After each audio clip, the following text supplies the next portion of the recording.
Olá, caros alunos e alunas.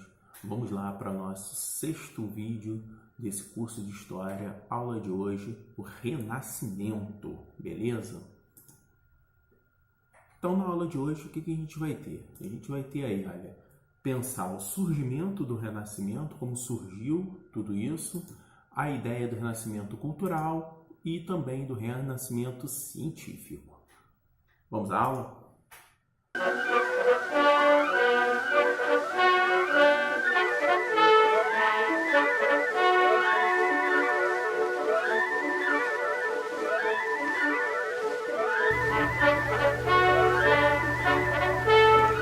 Beleza, a gente deve começar aí a nossa aula pensando a respeito do Renascimento comercial.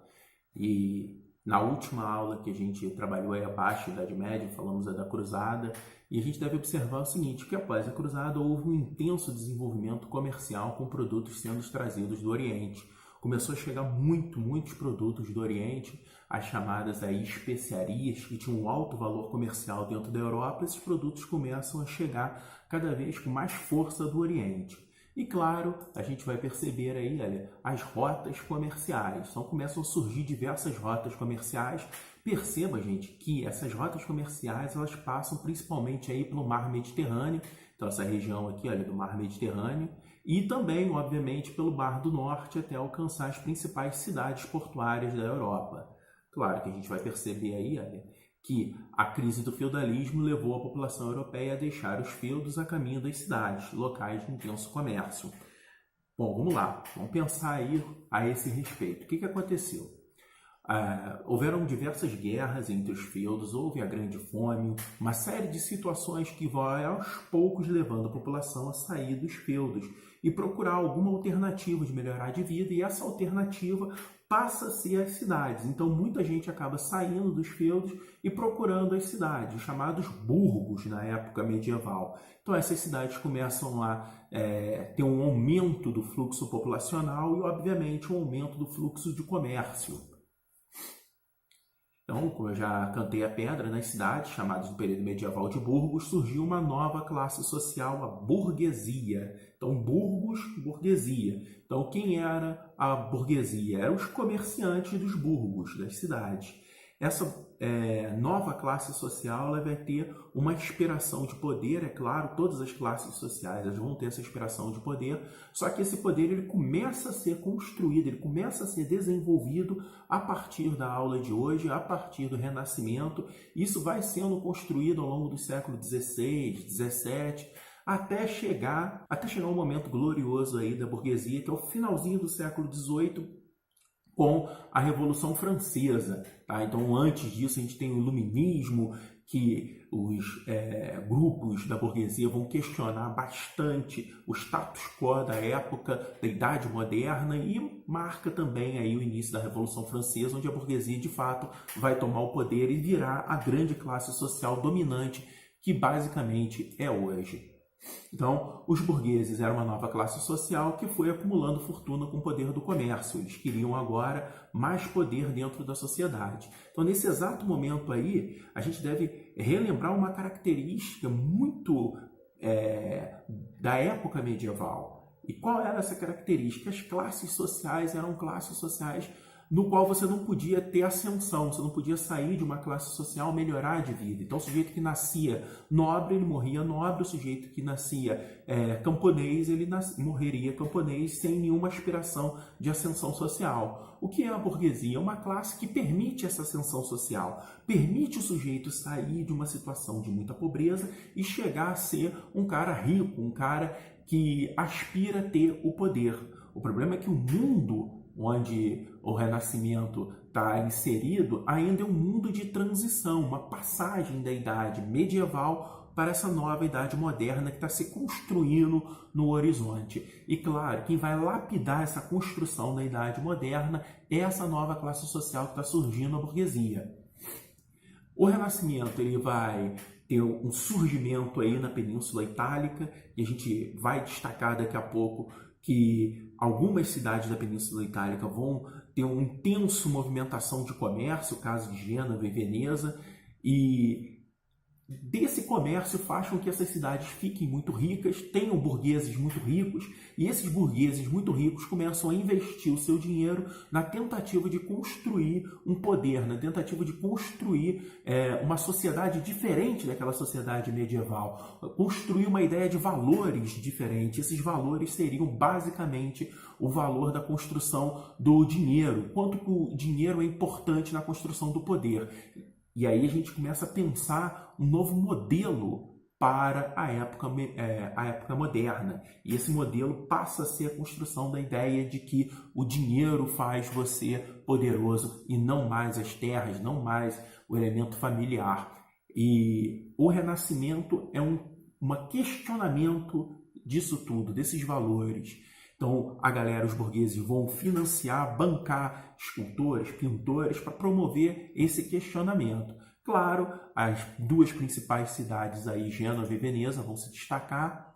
Então, a gente tem ali o mapa da Península Itálica e as duas principais cidades, Gênova e Veneza.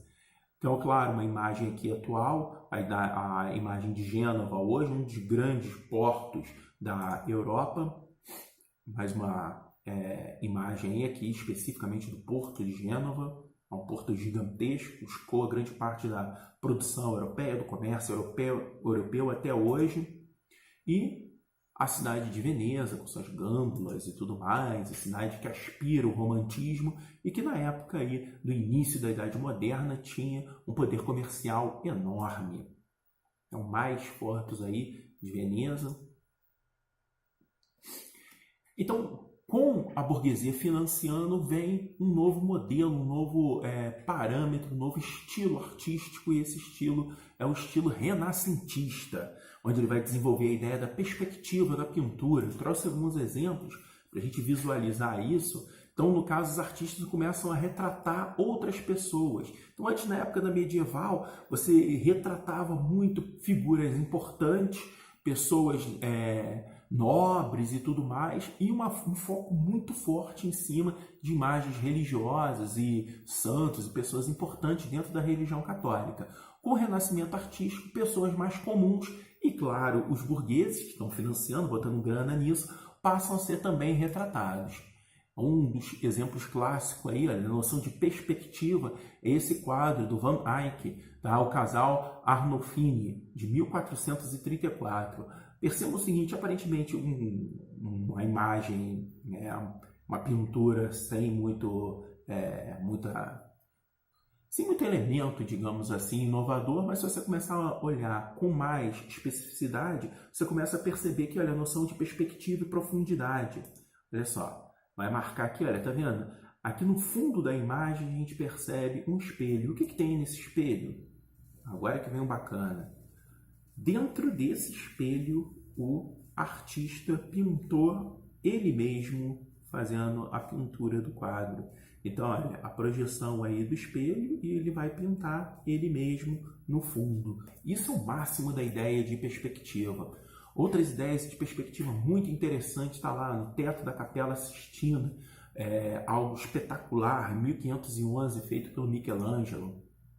Mais uma ideia aí de perspectiva, de noção de profundidade, da Escola de Atenas de 1509, do Rafael Sanzio, a ideia aí de Platão, e toda a discussão ali com os principais membros ali da Escola de Atenas. Então você vai ter Aristóteles e por aí vai. O Renascimento também ele começa a projetar uma nova sociedade, a ideia de que o homem é o centro do universo, valorizando os sentimentos humanos e suas necessidades. A sacada até então era se pensar que a Terra era o centro do universo, então todas as coisas giravam em torno da Terra, o Sol girava em torno da Terra, e com o Renascimento eles passam a ter uma ideia mais de que o homem seria a medida de todas as coisas, o homem seria o grande centro por onde se passava todas as coisas no universo, e começa também a pensar a ideia individualista, o amor romântico, Nesse período também vem Shakespeare, lá na Inglaterra, com uma proposta bem diferente, uma proposta de que o amor vence todas as coisas. E uma característica perfeita dessa é a peça teatral do Shakespeare, Romeu e Julieta, onde eles vêm de famílias que se odeiam e tudo mais, mas que a ideia é que o amor vai vencer essas fronteiras, e talvez até as fronteiras propriamente da vida, até porque o final da peça é um final trágico, os dois acabam morrendo, e fica aquela coisa, até onde o amor pode vencer? E aí você vai falar, poxa, professor, mas o que esse romantismo todo tem a ver com isso? Lá atrás, a gente pensava na Idade Medieval que os casamentos eram arranjados, que as pessoas, a maioria delas já nasciam prometidas a casamento com A ou com B, e agora começa a ideia do modernidade, começa a ideia do individualismo, onde você, individualmente, o homem, o centro do universo, ele pode escolher o seu próprio caminho, o seu próprio destino, e sim, ele pode se apaixonar, e as escolhas dele podem ser vinculadas à paixão. E claro, o pano de fundo disso, na verdade, é o que? É a possibilidade de um burguês se apaixonar por um nobre, ter um casamento entre nobres e burgueses. Então tudo isso está sendo colocado à baila, a disputa de poder entre as duas classes sociais está sendo colocado aí em questão e sendo, obviamente, desenvolvida pelos grandes escritores, pintores, escultores da época do Renascimento. Uma outra característica marcante é o hedonismo, o culto ao corpo e a supervalorização da perfeição humana. Então começa a ter a grande obra aí, é o Davi, tá? De Michelangelo. Então ele vai esculpir perfeitamente o rei Davi, lá na era cristã e tudo mais, e valorizar cada parte da perfeição. Essa escultura que eu estou colocando aqui, gente, é uma escultura em mármore. Percebam o quanto é detalhista toda a parte do corpo humano, da musculatura, veias e por aí vai. O quanto é detalhista, o quanto é difícil fazer uma escultura nessa proporção. Ela é gigantesca, talvez seria 3 vezes o tamanho de uma pessoa normal. Então é uma coisa muito interessante essa valorização. Claro que o Renascimento também vai para um aspecto aí científico, com a teoria heliocêntrica lá do Copérnico, depois do Galileu, a ideia de que o Sol seria o centro da galáxia, o centro do universo e não mais a Terra, e nesse sentido o Sol, tá? A Terra, na verdade, estaria circulando ao torno do Sol. Isso muda muito, muito. Várias características, vários pensamentos da época. Você até o momento achava que o Sol se movimentava e que a Terra, feita por Deus e tudo mais, seria o centro de todas as coisas. Quando esse renascimento científico vem colocar a baila disso, reflete um pouco a nossa importância como seres humanos, a nossa importância perde um pouco o seu valor, a importância do homem perde um pouco o seu valor diante de um todo cósmico. Então, assim, o fato da Terra não ser mais o centro de todas as coisas, a Terra orbitar numa estrela que é o Sol, isso vai ter um significado muito pesado quanto ao poder que a igreja tinha das pessoas.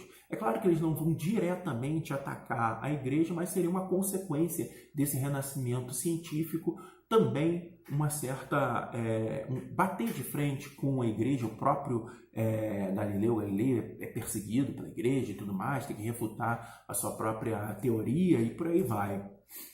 Então a imagem ali mostra a percepção das estrelas e tudo, e todo esse desenvolvimento também financiado pela burguesia no desenvolvimento científico. Associado a isso, a gente tem o racionalismo, o desenvolvimento com Francis Bacon da criação do método científico e tudo mais. E um outro ponto do renascimento científico que é extremamente significativo, extremamente importante, a criação da imprensa por Gutenberg. A imprensa ela vai possibilitar que os livros sejam feitos em larga escala. Então, a gente deve observar que a imprensa ela traz uma modificação absurda para o desenvolvimento da cultura e o fato da cultura se espalhar pela Europa toda. Então, como é que era feito antes? Professor, como é que era feito antes? Você pegava o livro, fazia cópia do livro, você ia lá e escrevia à mão, cópia do livro toda à mão. Com a prensa de Gutenberg, você colocar ali lá na prancha, posicionaria, obviamente, as letras, formando as frases, uma página inteira do livro, colocava uma espécie de tinta, prensava e como se fosse multiplicando ali as páginas. Então, em questão aí, talvez de um dia, você poderia fazer centenas de livros, coisa que na época você fazendo à mão talvez demorasse aí meses, tá? Dependendo do livro, até anos, para você fazer uma reprodução completa manuscrita. Então, isso vai possibilitar aí que o conhecimento humano seja propagado por mais variados locais dentro da Europa. Então as ideias começam a chegar até todas as pessoas.